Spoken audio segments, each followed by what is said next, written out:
Hey guys, it's Kit here with another video on living in Costa Rica. So I spent a year teaching ESL in San Jose with my boyfriend, and during that time we had the chance to visit some really amazing places all over the country. In this video I'm going to share with you places ranging from a little mountain town right outside of San Jose to a gorgeous beach that you have to take a ferry and several buses to get to. I wanted to make this list of 8 places you must see as diverse as possible to give you a little taste of everything in Costa Rica. So let's get to it. If you're visiting Costa Rica, I think you should check out these 8 places. Manuel Antonio National Park is on many lists of most beautiful beaches in the world. A park trail leads you to a peninsula where you get 2 aqua blue beaches right across from each other. The waters are clear, warm, and perfect for taking a photo for the gram. Deeper in the park is a trail where you're gonna find monkeys hanging out among the branches. There are also areas where you see the ocean from higher up. Local buses take you all around. There are lots of cool places to stay. The views are postcard perfect everywhere, and you might even make a new friend or two. If you live in San Jose and need an escape for the day, San Antonio de Escazu is a neighborhood that's only a 35-minute bus ride away. In all of San Jose, this was my favorite place for escaping the noisiness of the city. It's high up, centers around a church, and is surrounded by beautiful views. The sunsets are incredible and the streets are super rural, so you'll see people taking their cows out for a walk and goats just hanging out on the street. There are some cool hikes that you can do in this area, like Tres Cruces and Pico Blanco. Both are beautiful trails with many lookouts to take photos.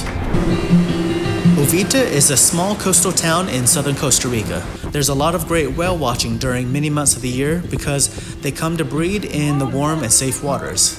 The beach itself is huge and not as much of a tourist destination yet, so it's easy to find a spot of your own and hang out for the day.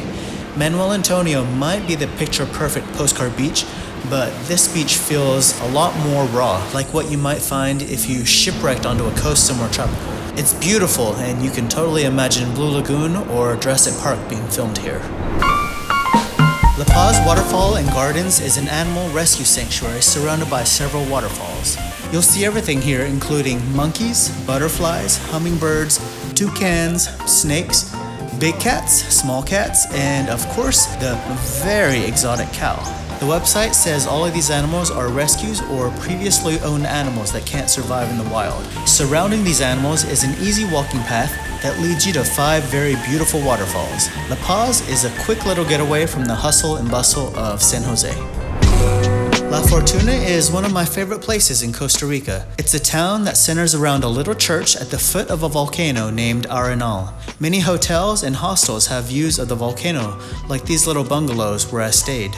La Fortuna has just about everything: horseback riding, hanging bridge hikes, a big waterfall, cocoa farms, lots of animals, and a million other activities. And despite being a big tourist draw, you can still find a lot of little moments of quiet here. Anko is popular because it's one of the closest beaches to San Jose. It has a strip that is super developed with a ton of restaurants and gift shops. It can feel a lot more touristy than the other beaches in Costa Rica. But if you're itching to get to a beach and you only have a day or maybe a Saturday and a Sunday, this is a quick and cheap round-trip bus ride from San Jose. Monteverde is a trip that requires driving through some steep dirt roads. Along the way, there are so many stopping points to take in the majestic views.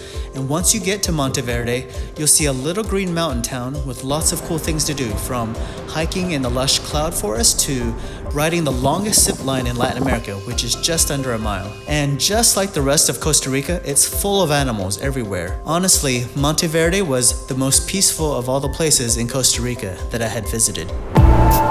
Santa Teresa was the last trip I took at the end of my year teaching ESL in Costa Rica. It's a bit of a trek from San Jose that includes a ferry ride with your bus on it. Santa Teresa was maybe the most dramatically beautiful of all the beaches I had visited. There were long stretches of sandy beaches with rock formations, amazing sunsets, and lots of animals chowing down on mango trees. The waves were great for surfing, so we got to take some surfing lessons. By the end of my year in Costa Rica, I was probably the tannest I'd ever been in my entire life. So those are the top 8 places that I think you should visit in Costa Rica. Now I went to some other places as well, but this list is a diverse list that gives you a little taste of everything. Even after spending a year in Costa Rica, I still didn't get the chance to see everything. So what that means is I'm definitely going back.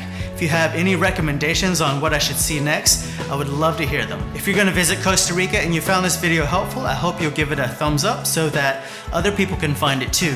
Check out my other videos on living and teaching ESL in Costa Rica. Subscribe to my channel and take care. I will see you next time.